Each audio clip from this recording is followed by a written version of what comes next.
2014 সালে ডায়মন্ড হারবার থেকে সাংসদ নির্বাচিত হয়েছিলেন অভিষেক বন্দ্যোপাধ্যায়। তারপর যত দিন গেছে ততই তার জনপ্রিয়তা উঠেছে তুঙ্গে। 2024 সালের নির্বাচনে আর জয়ের ব্যবধান পেরিয়েছে 7 লক্ষেরও বেশি। 2014 থেকে 2025 সাল পর্যন্ত সাংসদ তহবিলের টাকায় যা যা উন্নয়ন হয়েছে এবং রাজ্য সরকারের পক্ষ থেকে ডায়মন্ড হারবার কেন্দ্রে যা যা উন্নয়ন হয়েছে তার খতিয়ান তুলে ধরলেন ডায়মন্ড হারবারের সাংসদ অভিষেক বন্দ্যোপাধ্যায়। পুস্তিকায় লিপিবদ্ধ করে সেই কাজের খতিয়ান তুলে দেওয়া হলো সমস্ত সাধারণ মানুষের কাছে। একই সঙ্গে কটাক্ষ করতে ছাড়লেন না বিরোধীদের। যে সমস্ত বিরোধীরা ডায়মন্ড হারবার মডেল নিয়ে কুৎসা করছেন তাদের উদ্দেশ্যেও অভিষেক বন্দ্যোপাধ্যায়ের বার্তা, এই পুস্তিকা পড়লে আপনি পুরোপুরি জানতে পারবেন ডায়মন্ড হারবার কেন্দ্রে কি কি উন্নয়নের কাজ হয়েছে। আমি সাংসদ হিসেবে নির্বাচিত হওয়ার পরে ডায়মন্ড হারবার লোকসভা কেন্দ্রের বিস্তীর্ণ এলাকা জুড়ে আমার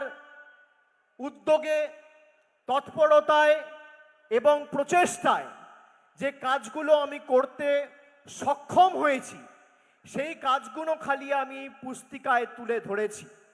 এই পুস্তিকায় জেলা পরিষদের কাজ নেই, এই পুস্তিকায় বিধায়ক তহবিলের কাজ নেই, এই পুস্তিকায় পঞ্চায়েত সমিতির কাজ নেই, এই পুস্তিকায় গ্রাম পঞ্চায়েতের কাজ নেই। এই পুস্তিকায় শুধুমাত্র আমার 5 কোটি টাকা সাংসদ তহবিলের পুঙ্খানুপুঙ্খ হিসাব এবং তার সাথে আমাদের সকলের নেত্রী মমতা বন্দ্যোপাধ্যায়ের মামাটি মানুষের সরকারের প্রচেষ্টায় বিভিন্ন দপ্তরের সহযোগিতায় যে কাজগুলো আমরা করেছি সেই কাজের হিসেব রয়েছে। যারা ডায়মন্ড হারবার মডেল নিয়ে ব্যঙ্গ বিদ্রুপ করেন, আমি অনুরোধ করব তাদেরকে যেন এই বইটা পাঠানো হয়। আর সংবাদ মাধ্যমের বন্ধুরা এসছেন, আমরা সবাইকে একটা কপি করে এই বইটা দেবো। এই বইটা নিয়ে আপনারা দেখবেন যে আমার সাংসদ তহবিল থেকে কোথায়, কোন পাড়ায়, কোন বুথে, কোন অঞ্চলে, কোন জিপিতে, কোন ওয়ার্ডে কোন কাজটা হয়েছে 2014 থেকে 2025 পুঙ্খানুপুঙ্খ হিসেব আমি তুলে ধরেছি।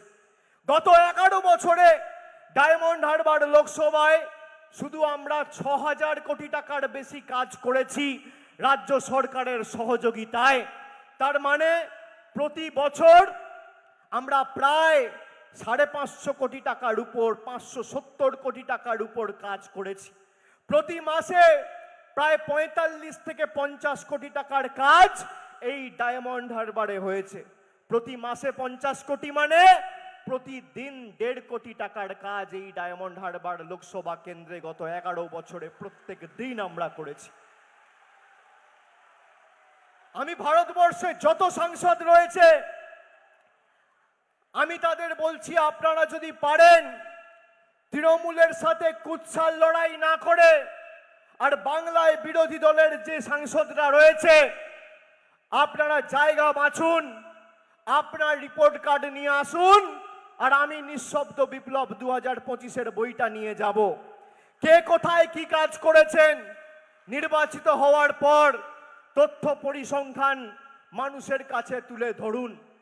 জনতার ময়দানে লড়াই হোক, মানুষের কাছে আপনারা আপনাদের রিপোর্ট কার্ড প্রকাশ করুন, আমরা আমাদের রিপোর্ট কার্ড প্রকাশ করব।